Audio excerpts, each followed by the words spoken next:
What will a believer do who has not divorced and since remarried? Are they living in sin, and do you think they should divorce and try to reconcile with their former spouses? There was a video that was released by me or my team where it was talking about the sin of sexual sin cannot take you to hell. But most people did not really listen to that video. Most people just saw the title and began to dispute it and write all kind of things. But the main idea of that message is the fact that,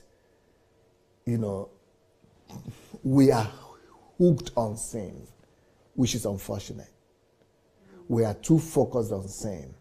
And in Christendom, we now think that sin is the most important thing.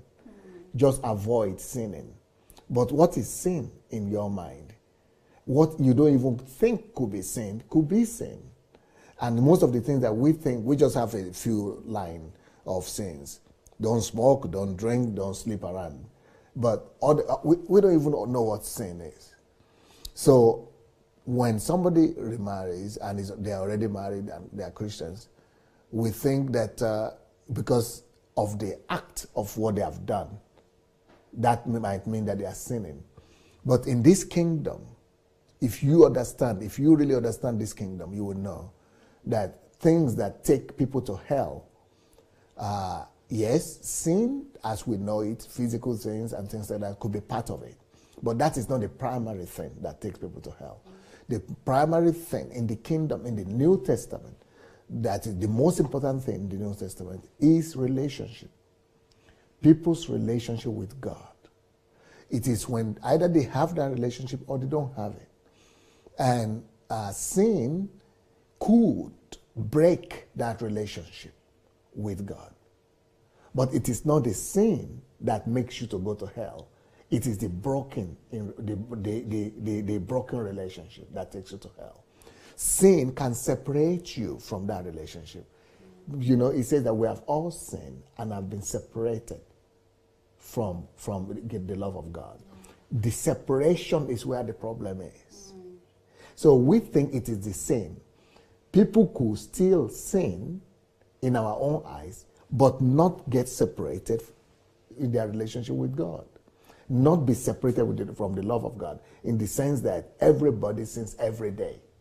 But that doesn't automatically separate you from the love of God.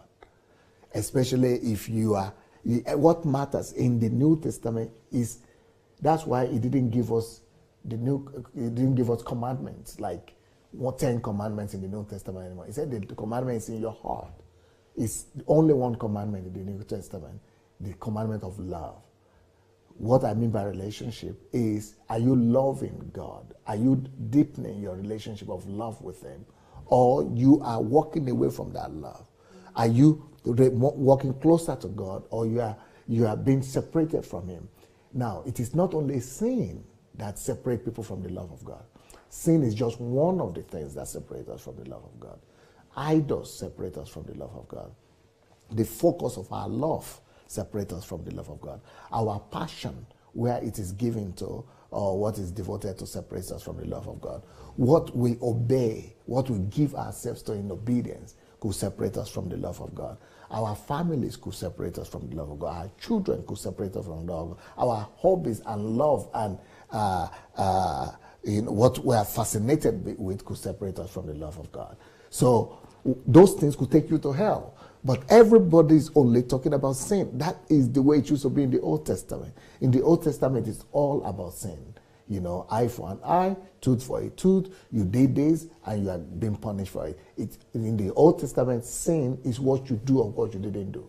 In the New Testament, it's not about what you do. It's about where your heart is in relationship with God. Either your heart is drawing closer to Him or is drawing away from Him. That is why Paul says in Philippians chapter 3 that those who are perfect or who are matured should think of like this. How should they think? Forgetting those things that are behind and striving towards those things that are ahead. That is how perfection is in this kingdom. It is not your action, but where your heart is after. Where your heart is after, who is it going to after? Are you pursuing God or not? The pursuit of God's love, the unity with Him, the fellowship with Him. That is the big deal in the New Testament. And whatever breaks that relationship, the breakage of that relationship, the separation, is what takes us to hell, or what determines if we know God or we are close to God or not.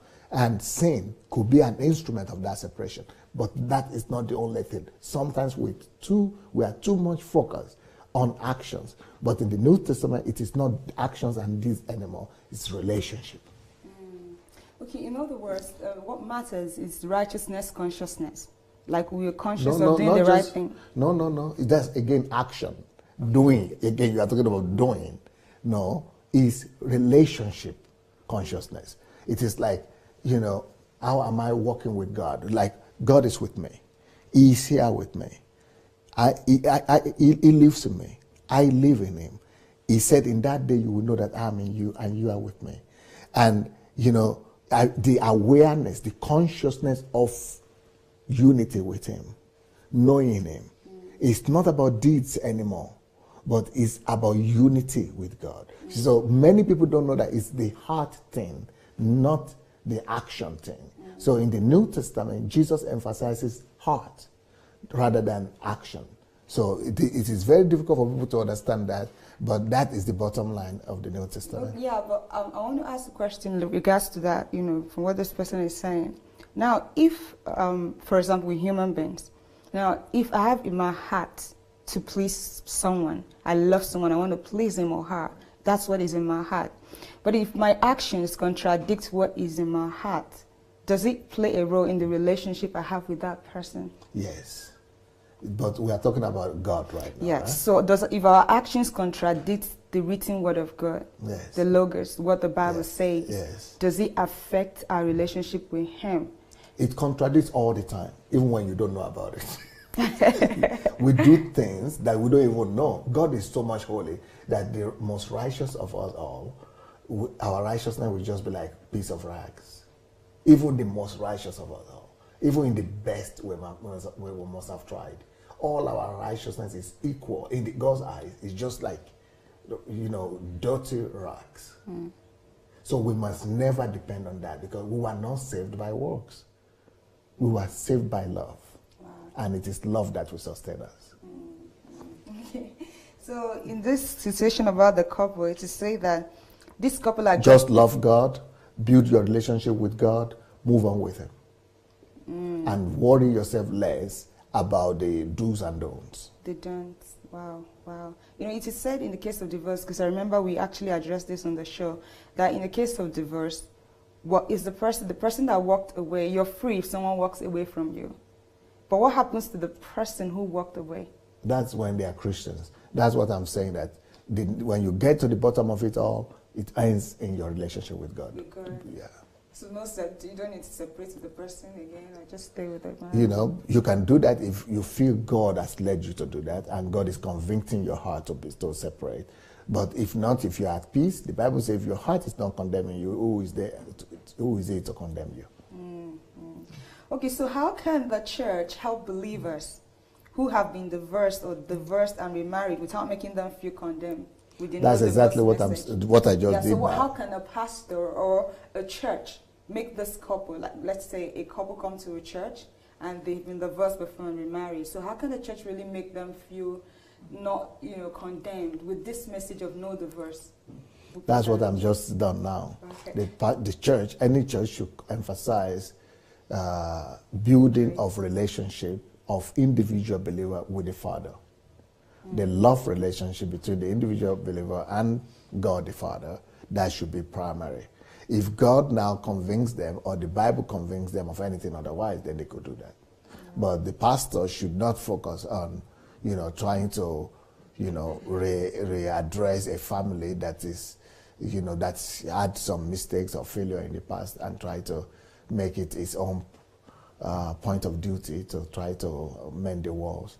I think it should just, glue them to God. That's the best any pastor could do.